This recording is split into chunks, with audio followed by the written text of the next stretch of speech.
senap jalanku, memuliakan namamu, memuliakan namamu. Bapa, inilah doa kami ya Tuhan. Biarlah Engkau boleh mendapati setiap kami adalah bejana-bejana-Mu yang siap untuk Tuhan bentuk. Tuhan, kalau hari ini melalui ibadah, ada yang Engkau ingin bentuk dari kami, ada yang ingin Engkau ubah dari kami, maka kami berdoa ya Tuhan, berikan hati yang lembut, berikan hati yang mau diubahkan oleh Tuhan, sehingga kami boleh semakin hari di dalam seluruh kehidupan kami boleh memperkenankan, boleh memuliakan akan nama Tuhan. Tuhan, tanpa Engkau, kami tidak akan sanggup untuk boleh memahami akan rahasia firman. Sebab itu kami berdoa Allah Roh Kuduslah yang boleh menyentuh hati kami, yang boleh berkata-kata kepada kami. Sebab itu berdoa, pakai hamba-Mu untuk boleh menyampaikan akan isi hati Tuhan.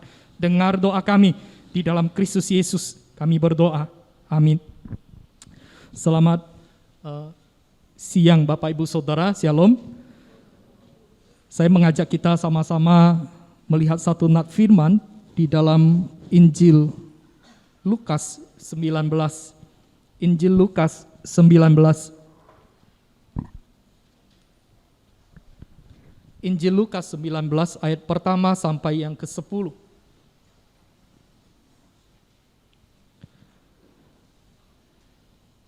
Injil Lukas 19 ayat pertama sampai yang ke-10.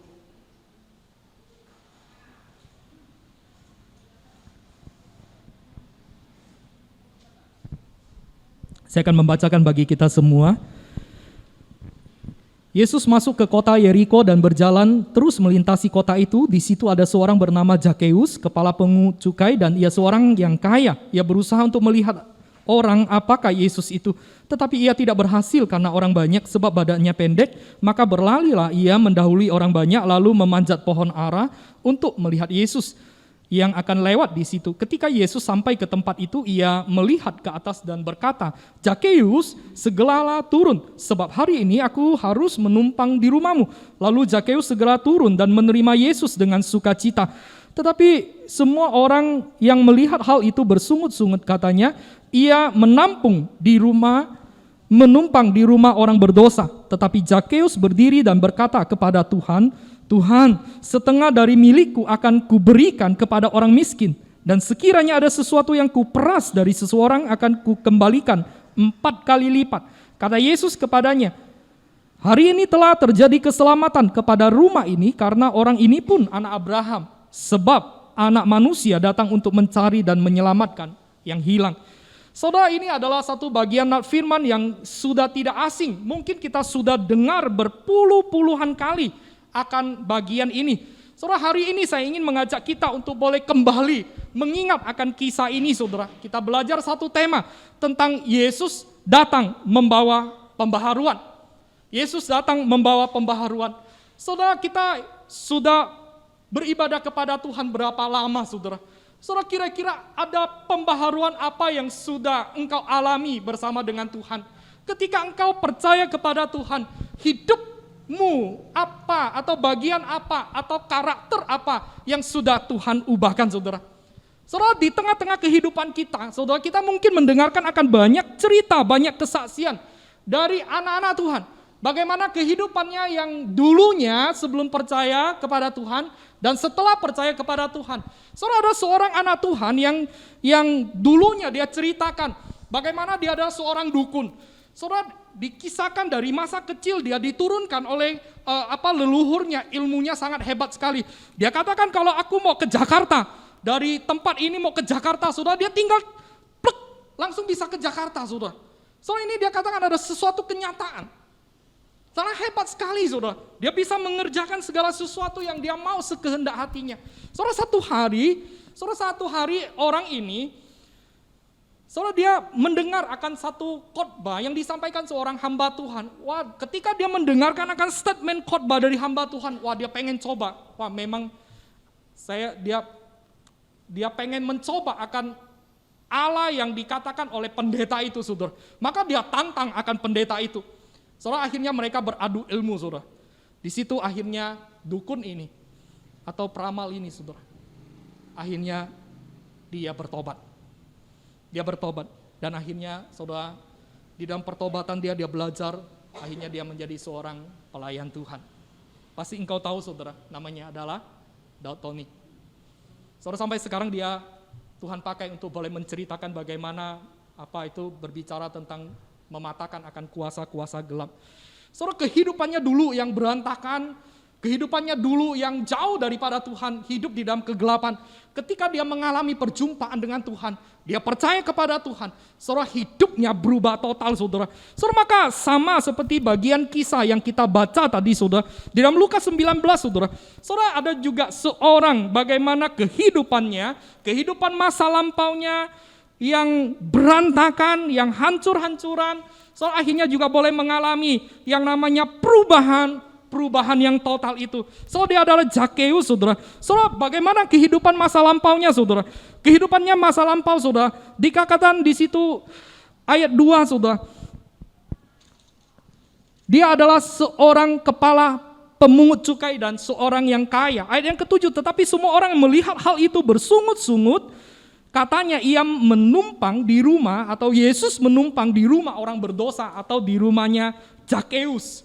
Saudara, yang pertama, saudara, siapa Zakeus masa lampaunya, saudara? Zakeus masa lampaunya dia adalah seorang yang dibenci, seorang yang tidak disenangi oleh banyak orang.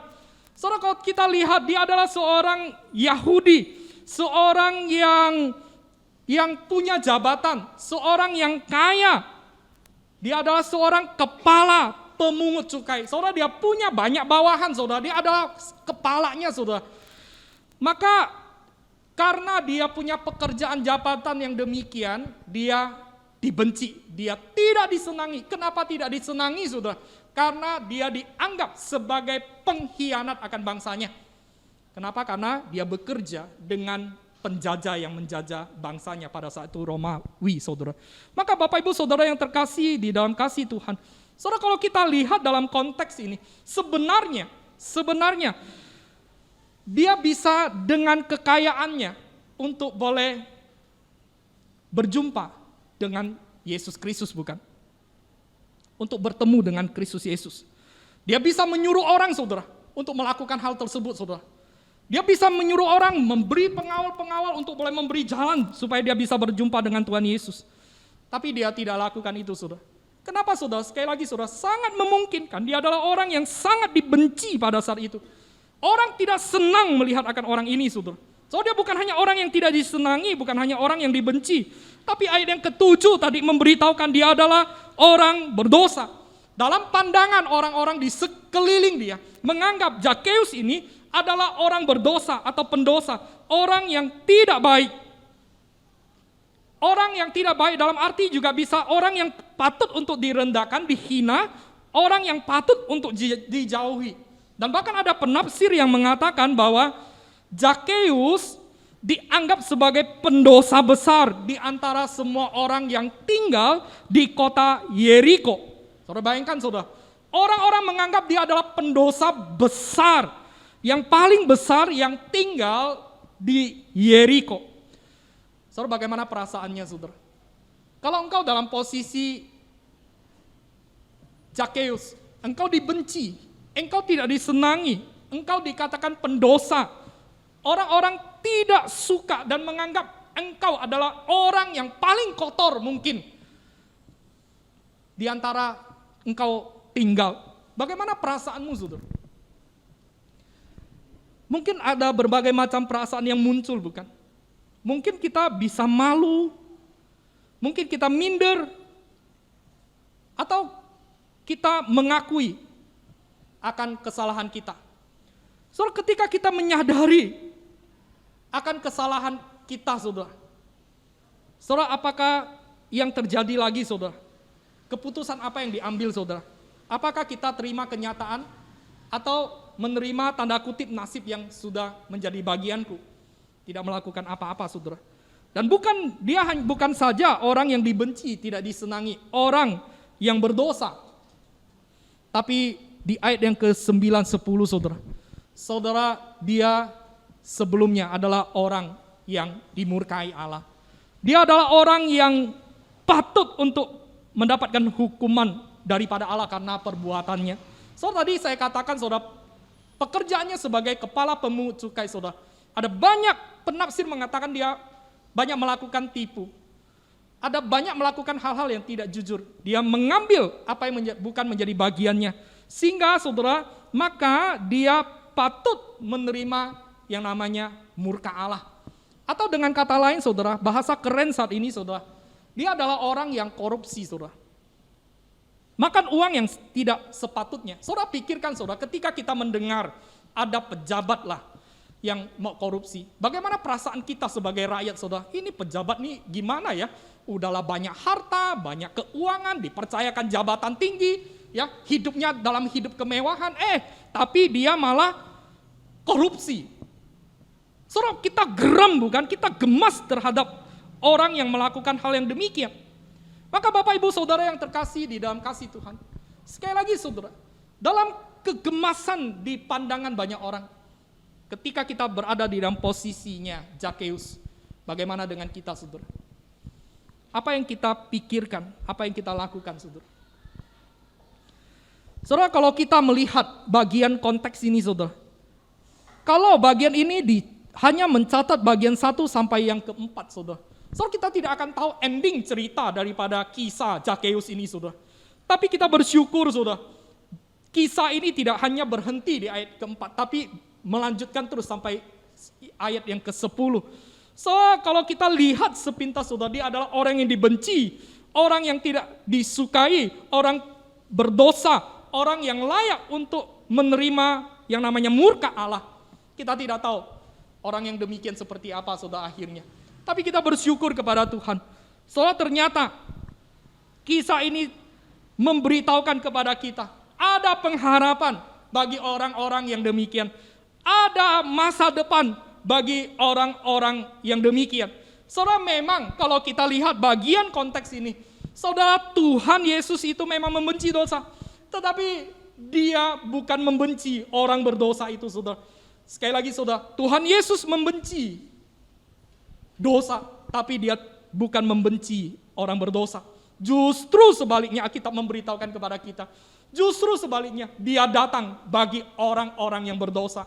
Dia datang bagi orang-orang yang hidupnya berantakan, hidupnya hancur Maka Bapak Ibu Saudara, ada banyak orang mengatakan begini, Allah menciptakan langit dan bumi hanya 6 hari dengan firman, segalanya selesai. Tapi Tuhan Yesus untuk menyelesaikan akan urusan manusia dengan dosa, dia butuh 30-an tahun. Jadi artinya apa Artinya betul-betul Tuhan peduli. Tuhan betul-betul mengasihi kita. Tuhan betul-betul mau kita kembali kepadanya. Dia mau supaya kita boleh kembali kepada dia dan hidup bagi dia. Maka Bapak Ibu Saudara yang terkasih di dalam kasih Tuhan, Tuhan mau menolong, Tuhan mau menanggung, Tuhan mau mengubahkan akan hidup kita di masa lampau yang berantakan itu. Tuhan mau menjadikan hidup kita hidup yang berarti. Ketika ada respon yang begitu besar itu khususnya dalam saat ini ini adalah momen-momen Natal. Kita memperingati 2000 tahunan yang lalu. Dia pernah datang di tengah-tengah dunia ini Dia menyatakan kasih yang besar itu. Dia menawarkan anugerah itu bagi kita. Nah bagaimana dengan kita saya ingin mengajak kita belajar respon dari Zakeus tentang bagaimana panggilan Allah bagi dia. Yang pertama kalau kita lihat di situ dia tahu Yesus akan datang ke tempat itu. Ketika dia tahu Yesus datang ke tempat itu, kenapa dia tahu saya percaya bahwa dia sudah mendengar akan kisah tentang Yesus. Apa yang sudah Yesus kerjakan, apa yang sudah Yesus lakukan. Mujizat-mujizatnya, kasihnya yang dia nyatakan kepada orang-orang banyak. Dia sudah tahu Maka ketika tahu Yesus akan datang, maka ada respon yang dia keluarkan. Yang pertama saudara, dia berusaha untuk melihat orang apakah Yesus itu. Yesus yang dia dengar, dia pengen dengan matanya sendiri melihat orang seperti apakah Yesus itu. Maka dia berusaha untuk melihat, tapi ada masalah saudara. Masalahnya apa? Masalahnya ada banyak orang sudah mendahului dia, menanti untuk melihat Yesus Kristus. Dan yang kedua saudara, badannya pendek. Saudara, ketika dikerumuni oleh orang banyak, saudara, badannya pendek, dia mau lihat tidak bisa. Saudara, penghalang itu, apakah membuat, atau badannya yang pendek, apakah membuat dia akhirnya ciut, saudara? Tidak, saudara. Justru kita melihat di situ, dia tidak hanya berhenti karena ada tantangan, ada rintangan yang ada, tapi karena di situ dia berlari-lari untuk mendahului orang banyak. Saudara, dia adalah seorang pemimpin, jangan lupa, saudara. Dia adalah seorang pemungut cukai yang punya jabatan yang sangat tinggi, saudara. Orang yang kaya, saudara. Tapi dikatakan di situ, dia berlari-lari, saudara. Ada usaha yang luar biasa, saudara. Dengan kata lain, dia tinggalkan, dia tanggalkan akan rasa malunya. Dia tanggalkan akan keegoisan dia. Dan bukan hanya di situ, saudara. Dikatakan di situ dia juga memanjat pohon ara untuk melihat Yesus. Saudara, dia bukan hanya sekedar lari mendahului orang banyak itu untuk melihat, tapi dia juga manjat pohon. Saudara, satu usaha yang sangat tepat, satu usaha yang sangat luar biasa yang dia lakukan, saudara.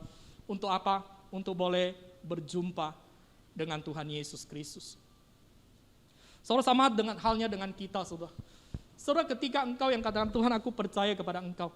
Saudara, apa yang menjadi penghalang-penghalang engkau selama ini, saudara? Adakah penghalang-penghalang yang membuat kita akhirnya kita mundur, kita lemah? Saudara, Zakeus memberikan contoh yang baik untuk boleh berjumpa dengan Kristus, untuk boleh mengenal Kristus, walaupun ada banyak tantangan, banyak rintangan. Dia tidak putus harapan. Dia terus berjuang dengan segala kapasitas dia, segala potensi dia. Dia berjuang habis-habisan untuk boleh berjumpa dengan Tuhan Yesus. Saudara, bukan hanya sampai kepada titik dia manjat pohon, saudara. Tapi kalau kita lihat satu hal yang istimewa, saudara. Ada satu perubahan yang radikal ketika dia berjumpa dengan Yesus Kristus, saudara. Yaitu di bagian yang ke-8. Dikatakan di situ, tetapi Zakeus berdiri dan berkata kepada Tuhan, Tuhan, setengah dari milikku akan kuberikan kepada orang miskin, dan sekiranya ada sesuatu yang kuperas dari seseorang akan kukembalikan 4 kali lipat. Wow, saudara, ini sangat luar biasa, saudara. Saudara, ketika dia berdiri, saudara, ini ada satu pengakuan dia. Saudara, ada satu bentuk ingin mematakan akan apa yang diomong-omongin orang-orang Farisi itu, saudara. Orang-orang yang menuduhnya sebagai orang berdosa, dia tidak memungkiri. Dia mengakui betul dia adalah orang berdosa, betul. Tapi dia ingin mengatakan, aku berdiri, betul aku orang berdosa. Tapi aku adalah orang berdosa yang menyesal. Aku orang berdosa yang bertobat. Oleh sebab itu ketika dia tahu mendengar akan Yesus Kristus, dia habis-habisan mencari dengan segala jeli lelah yang ada. Maka Bapak Ibu Saudara yang terkasih di dalam kasih Tuhan, bagaimana bentuk penyesalan, bentuk pertobatan, respon dia kepada Tuhan. Saudara katakan, setengah Tuhan, setengah dari kekayaanku, aku akan bagikan kepada orang miskin. Wow, saudara, dia orang kaya. Dalam bentuk penyesalan dia, bentuk pertobatan dia. Dia katakan, Tuhan, setengah dari hartaku kubagikan kepada orang miskin. Saudara, saya percaya, saudara, mungkin dia sudah mendengar akan kisah bagaimana seorang kaya yang akhirnya menolak untuk mempersembahkan kekayaannya kepada Tuhan. Dia sudah mendengar bagaimana akhir kisah daripada orang kaya tersebut, saudara. Tapi justru dia mengatakan, Tuhan, setengah dari milikku, dari hartaku akan kubagikan kepada orang miskin. So, itu adalah satu bentuk pengakuan dia, bahwa dia betul-betul percaya kepada Tuhan, betul-betul bertobat. Dan bukan hanya itu, dikatakan di situ 4 kali lipat, ya aku akan kembalikan kalau aku pernah memeras orang lain, saudara. Itu artinya apa, saudara? Sama seperti yang dia tahu, saudara. Di dalam Keluaran 22 ayat yang pertama, saudara. Saudara, itu adalah 4 kali lipat, itu adalah seorang pencuri yang mencuri, dia mengembalikan 4 kali lipat akan apa yang dia curi. Saudara, dengan kata lain, saudara, dia berusaha ya untuk menebus akan kesalahannya. Dia berusaha untuk melakukan akan apa yang difirmankan oleh Tuhan. Dia taat melakukan apa yang Tuhan mau. Maka Bapak Ibu Saudara yang terkasih di dalam kasih Tuhan, inilah bentuk pertobatan, penyesalan dari yang namanya Zakeus. Sehingga akhirnya saudara kita lihat kisah bahwa dikatakan di situ hari ini terjadi keselamatan kepada rumah ini. Kenapa bisa terjadi keselamatan, saudara? Saudara, karena ada pertobatan yang sejati itu. Ada pertobatan yang sungguh-sungguh terjadi oleh Zakeus.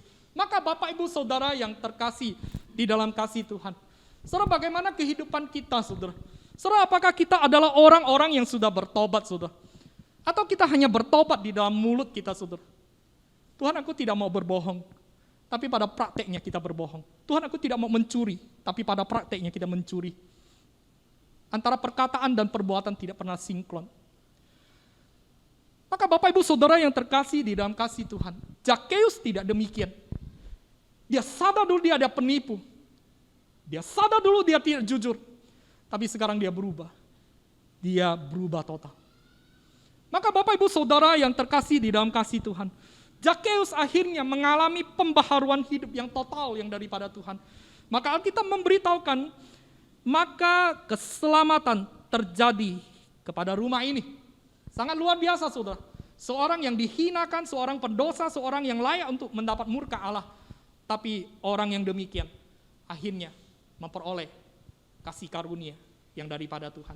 Kenapa, saudara? Karena dia punya hati yang betul-betul mau bertobat, berubah, kembali kepada Tuhan. Maka apa yang dapat kita pelajari, saudara? Yang dapat kita pelajari melalui kisah ini adalah, ingatlah saudara, kalau hidup kita ingin mengalami pembaharuan, saudara, engkau harus punya komitmen. Jangan komitmen hanya di mulut, tapi komitmen dalam tindakan kita. Jangan hanya berkata-kata Tuhan aku mau berubah, tapi pada tindakan kita tidak mau berubah. Saudara, Tuhan mau memberkati kita. Tuhan mau menyatakan kuasanya kepada kita.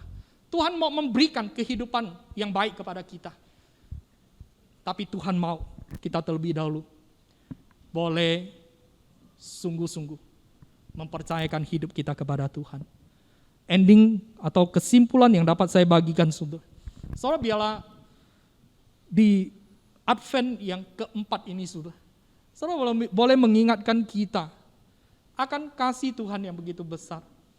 Kasih Tuhan yang begitu besar kepada kita orang-orang berdosa. Dia menawarkan kehidupan yang baik. Dia menawarkan pengharapan itu kepada kita. Mau enggak kita merespon dia, saudara? Mau enggak kita ikutin akan apa yang Tuhan mau, saudara? Maka Bapak Ibu Saudara, engkau mungkin kan melihat, Denny, aku melihat banyak orang Kristen, tapi hidupnya berantakan. Hidupnya tuh enggak diubahkan Tuhan. Hidupnya kok ya tetap berantakan. Hidupnya kok tetap di dalam kejahatan. Hidupnya kok tetap di dalam kegelapan. Karakternya begini, perbuatannya begini, sikapnya begini. Kenapa, saudara? Saya bisa pastikan, saudara, dia tidak sungguh-sungguh komitmen. Dia tidak sungguh-sungguh berjuang di dalamnya. Ataupun dia sedang dalam perjuangan dan dalam proses semakin hari semakin berubah. Atau jangan-jangan dia tidak berubah sama sekali karena dia tidak ada komitmen untuk berubah. Sama seperti saya katakan, Tuhan, aku tidak mau berbohong. Tapi pada praktek ketika ada kesempatan, kita berbohong. Kita terus berbohong dan ulangin. Maka praktek demikian, saudara, kalau kita tidak patahkan, 1 tahun, 10 tahun, 20 tahun akan tetap sama. Maka yang Tuhan mau adalah, mari berubah, alami pembaharuan Tuhan. Hiduplah mengikuti akan apa yang Tuhan mau. Maka kiranya bagian ini boleh sungguh mengingatkan Tuhan yang sudah mengasihi kita. Tuhan mau mengubah hidup kita. Mari ikuti akan aturan dan keinginan Tuhan. Amin.